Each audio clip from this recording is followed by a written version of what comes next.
So Highland Grinds Podcast. I'm Shane. I'm Glory. And we're here with Ryan Manning. And John Keita from the band Paradise Slaves. There were some questions there about the upcoming album With Hell in His Eyes. So congrats on that, by the way. How do you guys feel about the response to the announcement so far? Dude, we're floored. I think we've said this a number of times in the past, and we'll probably say this a number of times in the future. We opened this all up with zero expectation, like absolutely zero expectation. So anything was going to be a plus. And so we just going into that didn't stop us from, pushing forward, trying to get the word out there, etc. But at the same time, we've been surprised by the amount of support that we've gotten based off of the limited amount of information people have and based off of the limited amount of time that people have even been aware about us.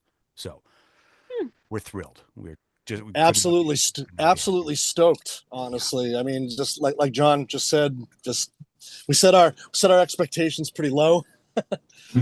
As long as, anyone who's willing to listen and, give a crap, that's it's amazing to me.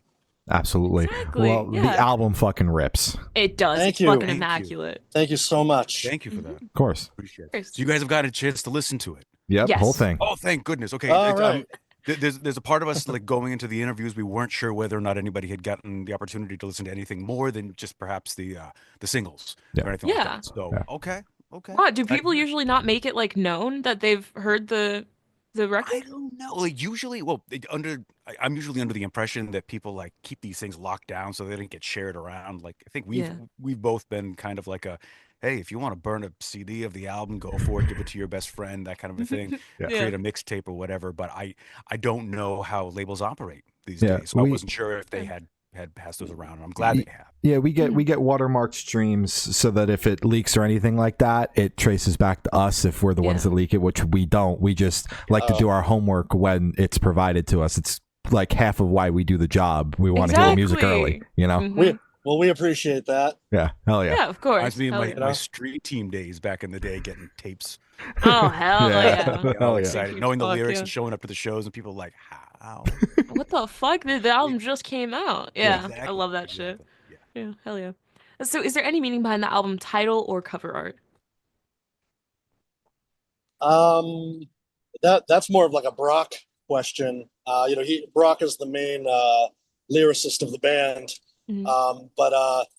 Yeah, I mean, it just as far as when he, anything that he sort of brings to the table is usually a keeper. So we just kind of, we go with it. I mean, he definitely knows what he's doing and he knows what he's talking about. So when actually With Hell in His Eyes was the first, technically one of the first musical ideas that brought this band kind of together. Tyler, our other guitar player, had done some solo work on his own, and he had Brock come in on a song, and that's sort of like, that was sort of the seeds that were planted for what would become Paradise Slaves. And I remember hearing a demo of this, fast kind of ripper song, and that was With Hell in His Eyes, and then after that, we sort of, as the band members kind of started to get to know each other better, because this band is like basically lives across all of North America. I mean, Brock's from Alaska, I'm from Massachusetts, John's in New York City, and then Brad and Tyler are out west, like West Massachusetts. So it's not like we really get together and rip it up in a rehearsal studio. We sort of do everything kind of like the early Meshuggah days, where we're just kind of passing demos. Yeah. But early in, with Hell in His Eyes is actually probably the first technical idea that kind of brought us all together, and we kind of, sort of went from there. Lyrically, I mean, I see it as something positive. It's I can relate to it in certain aspects. So I think Brock's lyrics can be interpreted anyway by any listener. Yeah, meaning aside, it feels like a fitting album title just because it's kind of the song that brought the group together. So it makes sense. Right, exactly. Yeah. So can you guys tell us a little bit about your writing process for the album? Again, what's cool, what's been really cool is that, we all, we're obviously, we're it's not our first rodeo or our second. So we've all been kind of around, and we all know how to write. We're all songwriters to an extent, and we all have our studios. I mean, John's literally in his right now. So sometimes someone will be working on a riff, and then they'll bring it into the group chat that we have on our phones, which has been going on for about 4 years now. Nice. Undeleted. So, oh shit! We were talking yesterday that if you were able to, you probably be able to scroll all the way back. Yeah. To the beginning. Yeah. It would take. It's about 4 years worth of this though. So. Yeah. The Inception. If you have the time. Yeah. Get that finger ready. Roll forever. But yeah, we all, everyone's a writer. Everyone has ideas, and I bring some riffs to the table. John and Tyler bring most of the riffs to the table. And what we'll do is someone will complete an idea or a song, throw it in the chat, we talk it out, and then Brocco will, he'll book some studio time, and he's like, all right, how about this? And it's like, yep, okay, it's done. Check. Yeah. He's, I mean, honest to God, I mean, we don't really, it's nothing really much to challenge on his end of things. So he usually will, he'll sing over it, and then that'll bring the idea kind of even further along. And then, we kind of remix and do some production behind his vocal to make it soar a little more. And we did that about 10 times. We wrote, 10, 11, I mean, we're already about 5 songs into the next record. Oh my goodness. Yeah. So, I mean, because we're not a full-time touring band. So we've had the time to kind of really nitpick our ideas, run them by each other, and sort of like, kind of like long distance write and long distance jam. Yeah. So, but yeah, I mean, it's a killer process. I love it. Yeah. So at no point in the process, from what I'm gathering, you guys get in a studio together. It's all recording it separately and then just putting the pieces together in post. Demo wise, yes. Okay. Back in 2021, Brock flew over and we met up at Zing Studios, and he was able to cut all of his vocals live, and we were all there. We're cheering him on, and hanging out, having a great time. Shout out Zing Studios. Shout out. Jim Fogarty. And I was just about to say Jim Fogarty, man. He's the one. He was the one pushing the faders for us and making everything cool. And yeah, that was really the only time we were together in a studio, like, kind of environment, was putting the finishing touches on Brock's main vocals, John's backing vocals, my backing vocals. So we'd like a nice, expensive microphone to at least be on stuff like that. Yeah, that makes sense. Yeah, for sure. So what song off the album took the longest to write, and which one is each of your own personal favorite? Longest to write, for all the songs that I had a hand in writing, I just go over too many options, that kind of a thing. So as far as duration, I would say there's a lot of trial and error on a couple of the songs, but as far as the amount of time for just one song, that's a very good question. I had never even thought about it, to be honest with you. Was there even a song that we had that we were just kind of like, we gotta work more on this in order to make it fit or anything like that? It just, most of them just kind of seemed they all come together pretty fast. Yeah. Like even when we it's a really fast. I mean, even though it's taken this long for the record to come out, I mean, this record, track 1 to 10 front to back, it's been done for like a couple of years now. Damn. Yeah. Whoa. So and because when we were all kind of tracking in our studios doing our ideas, we were working with the mindset of like, okay, well, this is probably the final version with some tweaks at some point. Mm-hmm. Might get a self-release or something like that. As far as like length of time, yeah, for me, I mean, I wrote a song. I mean, I wrote a song on the record called "Fever to Defeat," And that only took me about a week really to kind of get it all together. I threw it in the band chat. Everyone dug it. Brock thought it was really, really cool. And, you know, again, he booked studio time. He came back with that chorus, and it was like, yep, okay, I think this thing is heading in the right direction. Haven't had like a minute to think about it. There is one thing that I would put down there. There was a song that was the most recent single, and we had a video for it called "Aesthetic of Serpents," and initially when we put that song together, it had this long extended intro, which you will hear at the very very end of the song. Completely different tempo, whole that kind of a thing. And I remember it having absolutely nothing to do with the song, but I just liked it, the way that it worked out. And then after the fact, I thought to myself, wait a second, if there would be another way to write another song that would just kind of bleed from it into that song, perhaps that would warrant the intro being there. And so that's where that song, For Those Who Watch the Sea, that was basically just an exercise in, can I put these two songs back to back and make the intro to Aesthetic of Serpents actually earn its worth. And that was like, so I would say that for me was at least the longest time, because those were two songs, one of which was written over the entire course of it, but the second one was written as a byproduct of trying to fit the two together as a cohesive piece.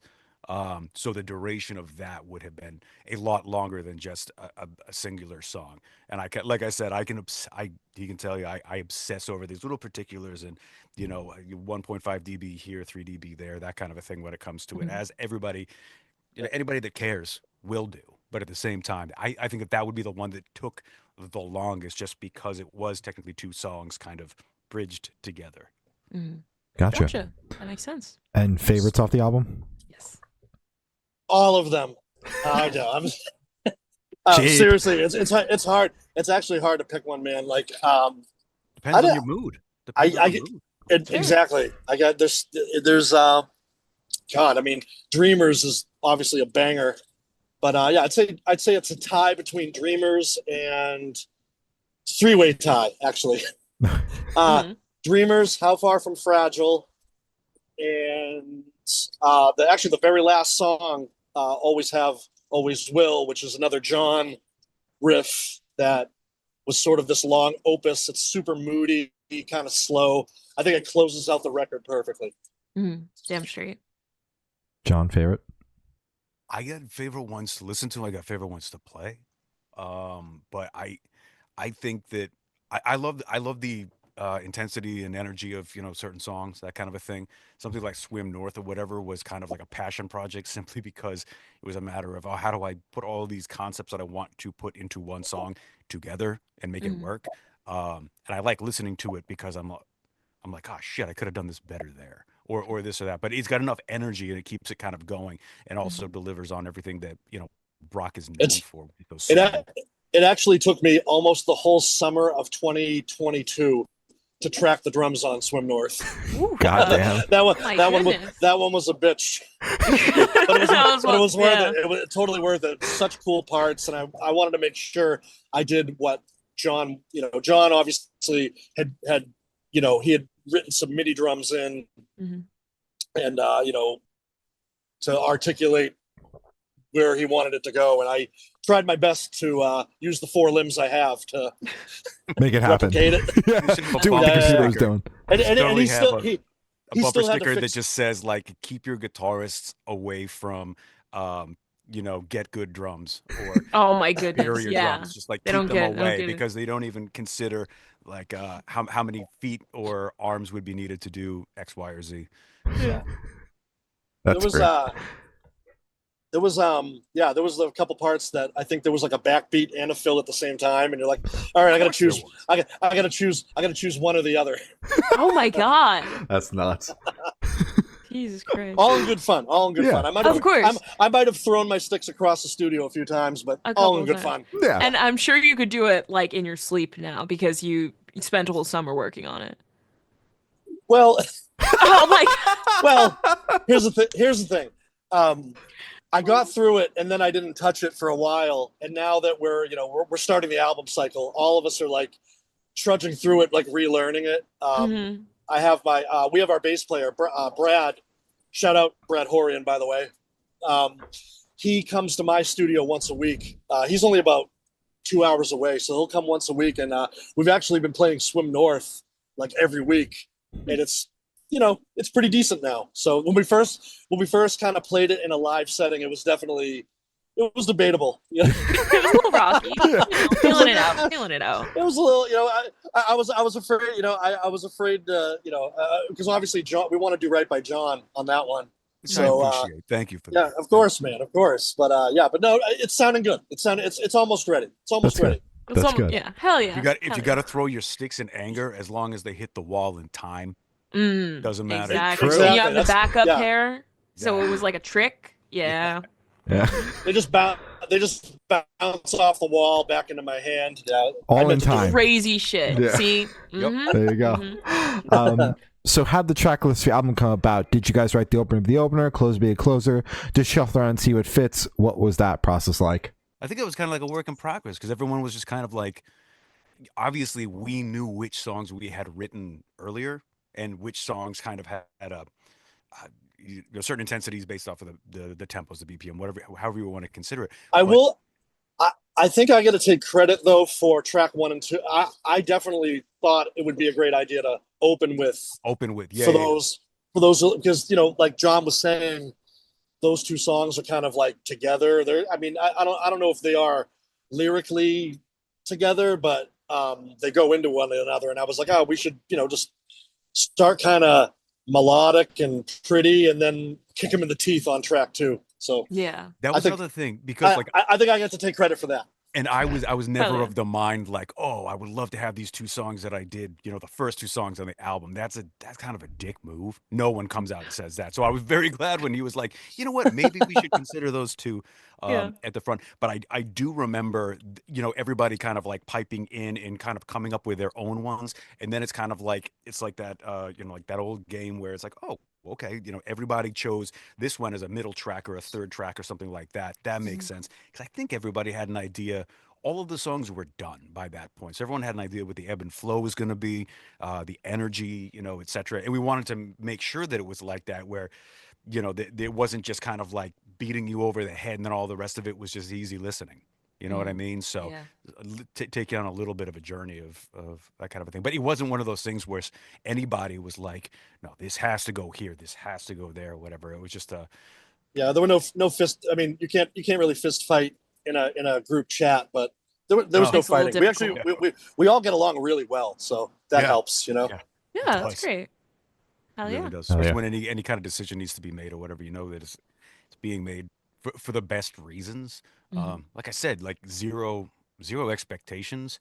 As long as that doesn't make you try any less hard, to get the content out there or put in your best effort or whatever, it really actually has great results because no matter what, it feels successful because you didn't have any preconceived notion as to what it needed to be or what it needed to accomplish. Once it hit people's ears. So 100%. Oh yeah. And would you guys be able to tell us where your headspace is at while you're creating this record? Oh man, that's a deep question. I love it.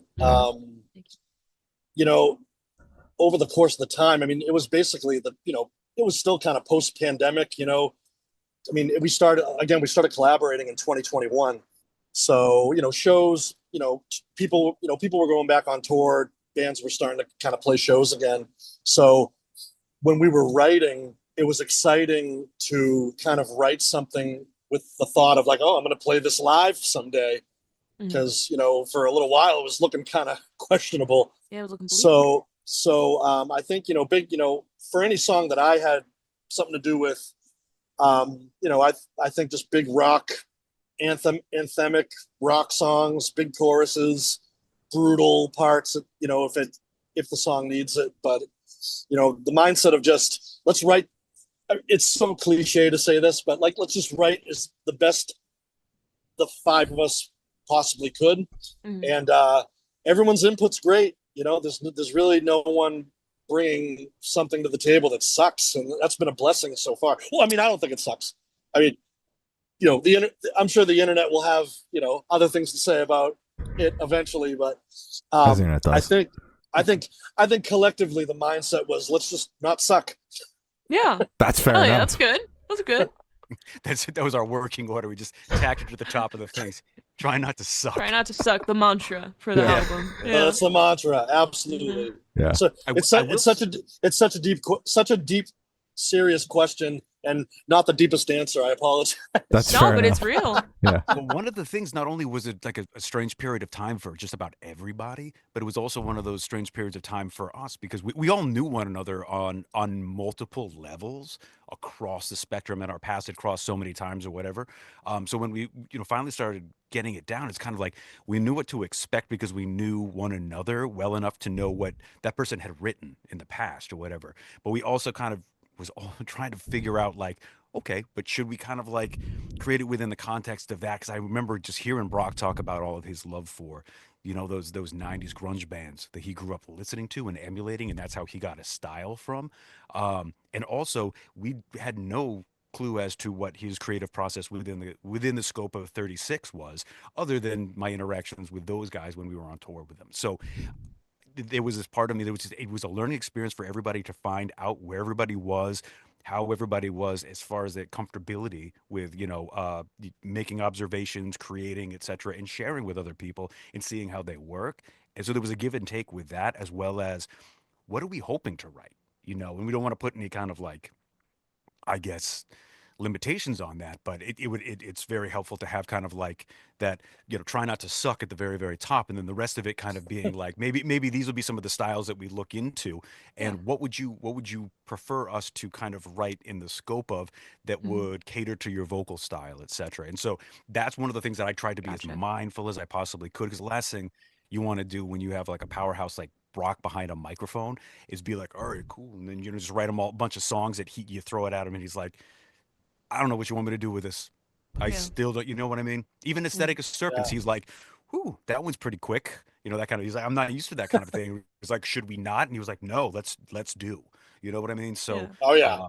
getting to know one another again on a Mhm. different level and communicating in a different way than we ever had before for a common goal, which was kind of cool. You know what I mean? Because you get to Yeah. know people a little bit better when you're doing that. Diecast hadn't put an album out since 2007, 2008.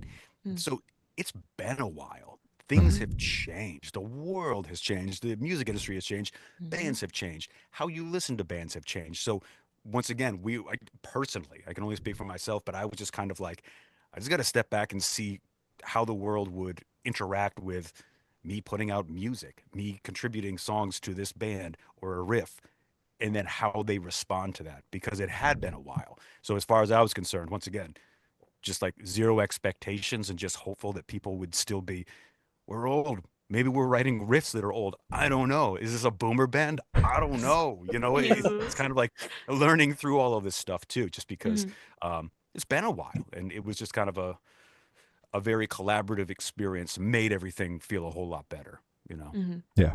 Hell That's yeah. good. So how do you guys recommend your fans to listen to this album for the first time? Should they do it in the car with friends, in the dark with headphones on? Is workout album, party album? What do you guys personally recommend?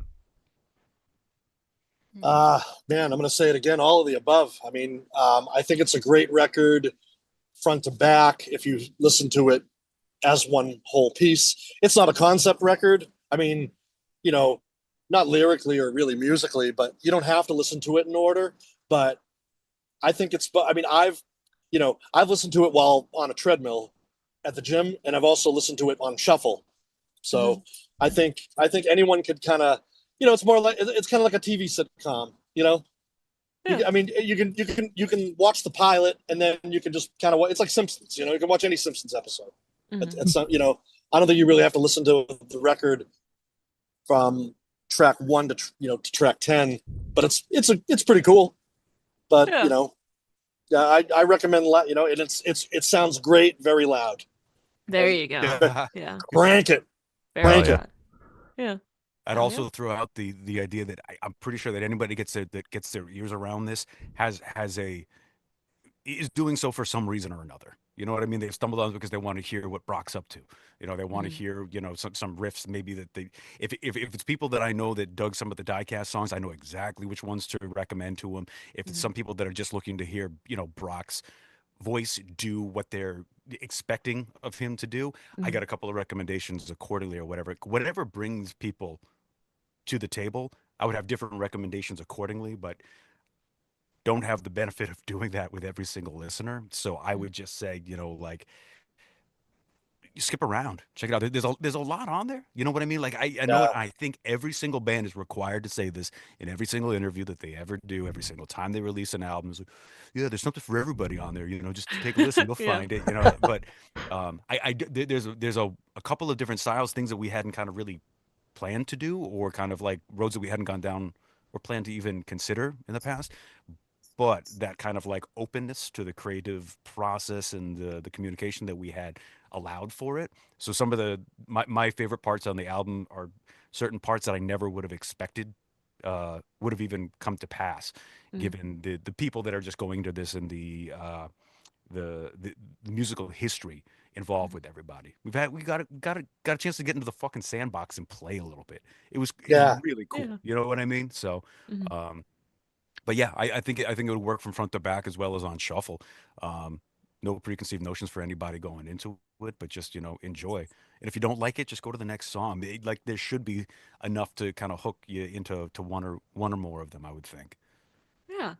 Hell yeah. Hell All yeah. right. So this one should be super, super quick. Off the top of your head, I want you to describe this album for new listeners in 3 words. 3 words each, 6 total, no more, no less. All right, I'm gonna go with hell fucking yeah. Hell Hell fucking fucking yeah. yeah. That'll do it. Mm-hmm. That'll do it. I would say familiar, Mm-hmm. different, Mhm. nostalgia. I would say like those three or whatever. If that'll give you a roadmap for it. Yeah. That's good. Hell yeah. Perfect. And Hell John, fucking then yeah. John, Or how about this? How about John. how about this? Sorry. Uh, Sure. One of them be sorry. Sorry? That kind of thing. With a question mark? Because remember, we were talking about how the internet is really good at a number of things. One thing you can Hmm. always trust it to do is basically rip anything apart. So maybe, Anything. Yeah. sorry guys, sorry, Sorry. Yeah. sorry, Ryan, I cut you off, man. What were you saying? no, I was gonna say yours made up for mine wasn't so deep. No, exactly. But the Hell thing was, fucking yeah. mine Hell came off fucking as yeah. like go back in time.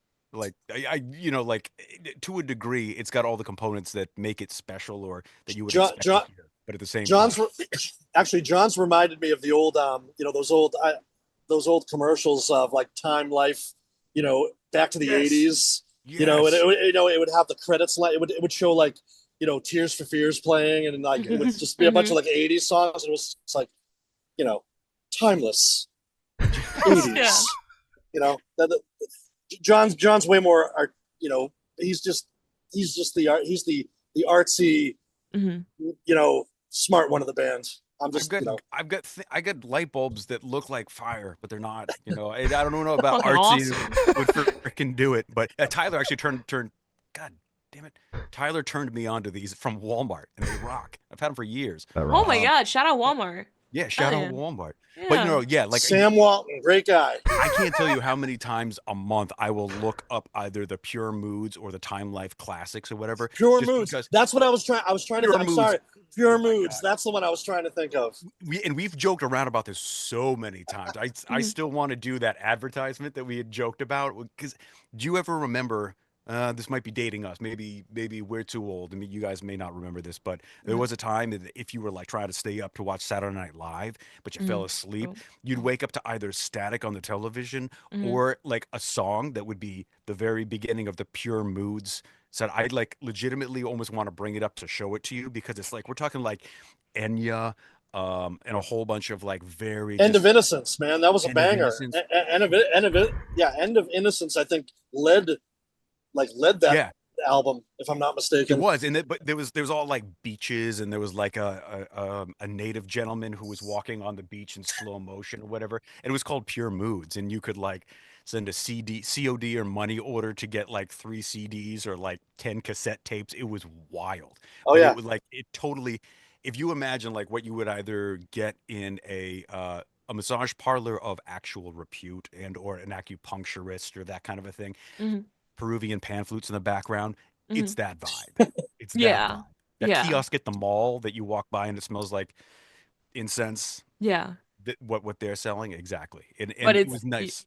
It was nice to yeah. wake up at like 4 a.m. in the morning and be like, oh my god, I What the fell asleep, fuck is and happening? then just Yeah. Enya being like Orinoco flowing you completely, Yeah. Just through the just speakers and go television. on after this interview. Just go on YouTube, type in Pure Moods. Yeah, It's going to be there. That's it. yeah, I think our generation's version of that is like falling asleep to like fuck, would it be like a Cartoon Network and waking up to like Adult Swim? And it would just be like probably. fucking Robot Ah, Chicken is on and you're like, "What the fuck is that?" Oh.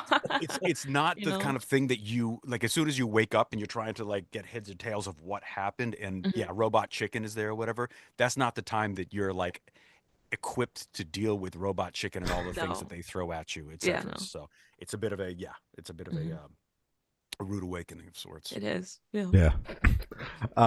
So can you guys talk about any particularly challenging or standout moments from the creation of the album, positive or negative? nothing really negative, you know. Just like I said, we all started talking and vibing and sending riffs back and forth, and it came, I think collectively the record was probably written in about a year, and it's taken about 3 years. I mean, the whole Spine Farm thing. I mean, that wasn't even really in the cards at first. We were just going to put the thing out Mhm. on our own, and Yeah. because we again, no expectations. But when Spine Farm kind of came into play, and that was kind of a Brock angle. It kind of forced us into this sort of like, oh yeah, well, let's take it a little more seriously, and let's you know give it the time that it needs to sound the best that it could. Mhm. So I think just collectively on the grand scheme, I mean, just all positive. I mean, I think I will say there was another interview we did recently, and there was kind of this kind of almost kind of concern when it was going to be time to play live for the first time, because we had written these songs, and then we ended up being offered a show with Killswitch Engage and Fit for an Autopsy, Hell and yeah. it was like, okay, all right, it's on. Yeah. Mhm. You don't turn that know, down. You don't say Holy no. holy Don't say shit. So Yeah. it's almost like an episode of Catfish. It's like, oh, we all have to get together, and is it gonna gel? Is it gonna be awkward? Exactly. Is it better on paper than it is in reality? And Mhm. I gotta say, man, we met up at a rehearsal space that Tyler was able to get for us, and boom, it was just like, okay, yeah, all right, this is gonna work. This is gonna be awesome. And Tyler and John, going over their part, that no friction. It was just like five dudes that had known each other for years, putting some songs together and creating a set. We were finally in a garage That type was of, cool. Mhm. it felt really cool to finally be in a setting where it was like, okay, this feels like a real band right now.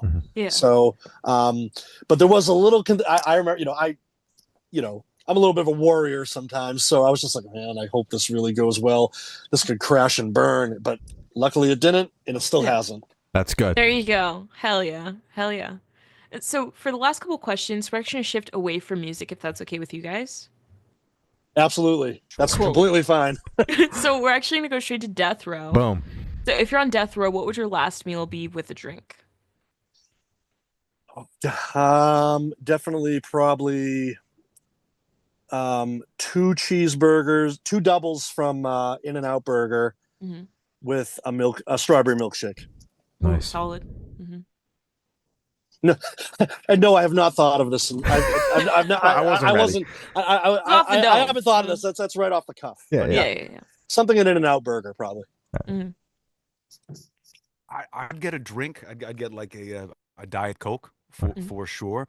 But there's also a part of me that if I was on death row, I probably did something horrible. You know what I mean? And like, you know how they have the gallery and there's people like watching you and that kind of a thing.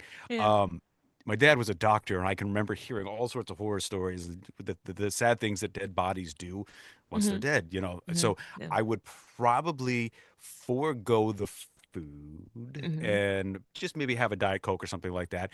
Because there's also this idea of once you answer that question or once you get your final meal, people will know exactly what you got. And if somebody's like, if they got like something wildly decadent like lobster and, this, that kind of a thing, they'd be like, wow, what an asshole. This guy got the surf and turf. Fucking You know what I mean? Yeah. The very, very end. Well, more power to him. It's his very, very last meal and get whatever he wants or whatever like that. But I'd probably humbly go out with nothing, like a Diet Coke or something like that. Also, that way, as soon as I pass that threshold and I cross the rainbow bridge, I wouldn't be like completely covered in, Diet Coke. That Yeah. So, That's fair enough. But that is a good question because that does bring up a lot of thoughts. Definitely, it's definitely thought provoking. Get you thinking. I would let whoever's flipping the switch make the order, then they can take it to go. I thought it was going to be something about Suge Knight, or I thought it was going to be like Death Row, like Death Row Records. Oh, Death Row Records. No, we're getting into the East Coast, West Coast thing. Okay. No. Other one. Yeah. So if you could live in one fiction world for a week, where would you live? I mean, I guess under the sea, right?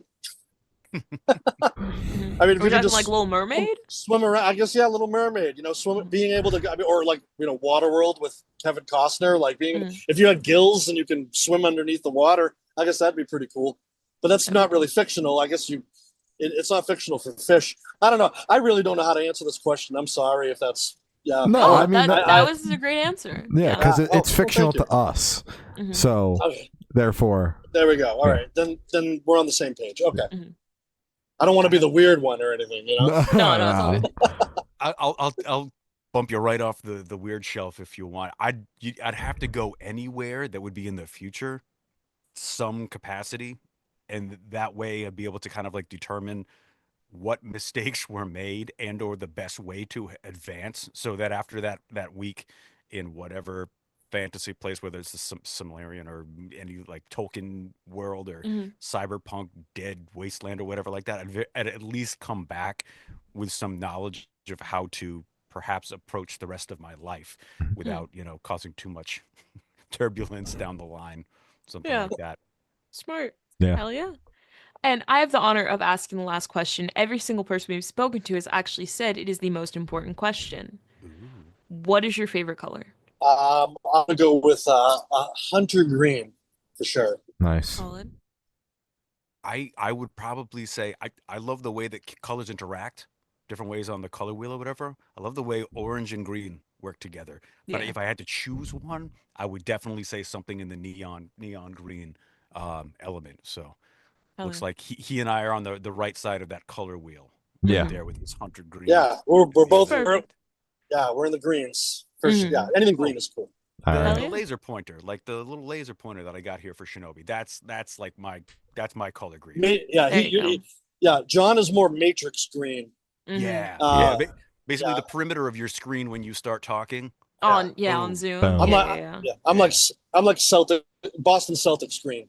There you go. Oh, the Celtics. Okay. All right. So as Gloria said, that's all the questions we have today. Is there anything that you guys would like to plug?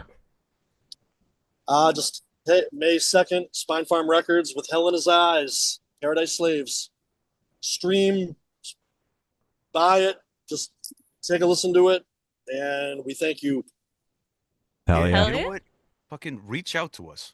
We like one of the things that we love doing is interacting with people. And personally, seeing all the people that have been waiting for Brock to put something out, Ryan to put something out, myself, Tyler to put something out or whatever, and then finally interacting with them like their kids are 18 years old or whatever it may be or something like that. People from vastly different, socioeconomic incomes and that kind of a thing, just interacting with them. It's been so long since I personally had an opportunity to do that. It's one of the things that I've enjoyed so far is just like, whether it be now YouTube comments, which is Ryan, YouTube comments, talking back and forth between somebody that you may never have gotten a chance to meet in life, or with social media. It's a new horizon, and I would just recommend to anybody, feel free to reach out, because we're always just at the end of those kind of things. We're the guys that respond. So check out the album, man, and let us know what you think. Hell yeah. All right. Hell fucking yeah. Hell Hell fucking fucking yeah. Hell yeah. fucking yeah. All right. Well, thank you, sounds guys. Been John and Ryan from Paradise Slaves, and we have been the Good Noise Podcast.